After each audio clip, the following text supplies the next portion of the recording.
आपकी कृपा है। लगभग 1 साल से आपके सारी वीडियो वगैरह देख रहा हूँ, तो बड़ी इच्छा थी बहुत समय से भी आपके दर्शन करूं।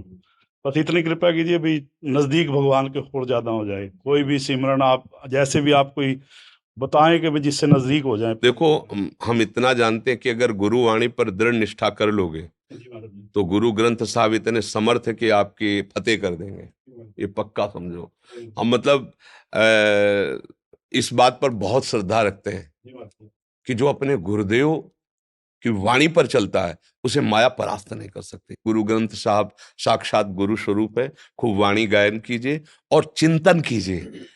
गुरु ग्रंथ साहब में बड़े बड़े महापुरुषों के अनुभव हैं, जी महाराज आप उनको चिंतन कीजिए तो आपका हृदय गुरु ग्रंथ साहब के प्रभाव से जब प्रभावित होगा ना तो फतेह ही हो जाएगी। जी। काम क्रोध लोभ मोह मद मत्सर माया ये गुरु वाणी के प्रभाव से भाग जाएंगे, हृदय को आकर्षित नहीं कर पाएंगे। पर एक सिद्धांत, जितना तुम दूसरों को सुख दोगे उतना ही गुरु साहब प्रसन्न होंगे, क्योंकि गुरु साहब सबके हृदय में बैठे हुए, ये ध्यान रखना है। जी। ले बेटे, अखंड मंडलाकारम व्याप्तम येन चराचरम। देखो, संतों की महिमा इस बात में प्रकाशित होती है कि जो संतों पर चोट किए उन्होंने उनका मंगल कर दिया। गाली देने वाले को भी उसके पाप नष्ट कर दिए। कष्ट दिया जा रहा है उसका मंगल मना रहे, बस इसीलिए संतों की विशेष महिमा हो गई। जो सही दुख पर छिद्र दुरावा, बंदनी जेहि जग जस पावा, मुद मंगल में संत समाजू, जो जंग जंगम तीर्थ राजू।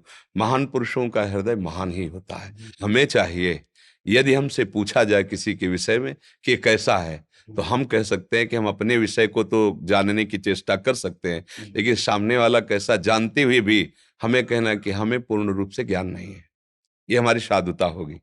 जो सही दुख पर छिद्र माने दोष, दुरावा माने छुपा लिया, तू अपने कर्म का भोगेगा।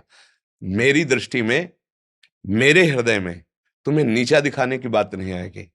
मैं तुम्हें दोषी नहीं ठहराऊंगा, लेकिन तुम्हारा कर्म ही तुम्हें नष्ट कर देगा। हमें शांत रहना है।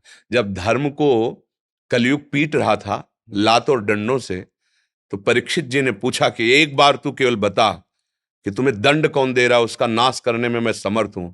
तो उन्होंने कहा कि इस पर विचार करना होगा आपको कि दंड कौन दे रहा है। कभी कभी तो शास्त्र आज्ञा कहती कि कर्म ही दंड देता है, कभी कहता भ्रम से ऐसा लगता है मुझे कोई दुख दे रहा है, कभी कहता है काल। तो अब आप ही विचार कर, तो समझ गए कि ये धर्म बोल रहा है, क्योंकि धर्म दूसरों को दोषारोपित नहीं करता है। अगर कोई हमसे पूछता है कि आप इनके विषय में जानते हो, तो हम कहेंगे अभी ठीक से हम अपने विषय में ही निर्णय नहीं कर सकते, तो दूसरे के विषय में क्या। ये संतों की भाषा होती है।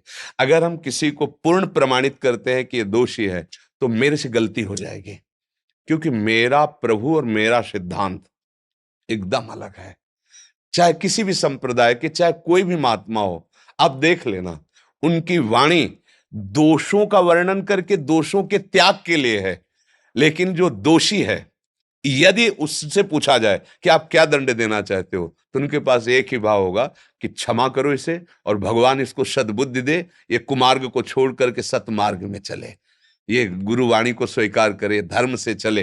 प्रायः महात्माओं की कोशिश।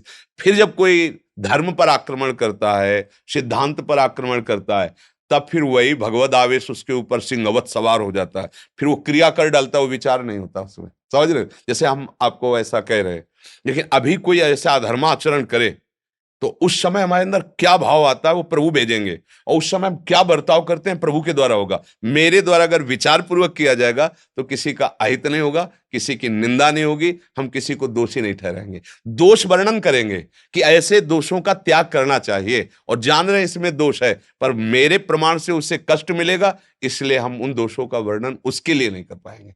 ये हमारी साधुता का सिद्धांत है। आपको इसमें कोई संशय नहीं?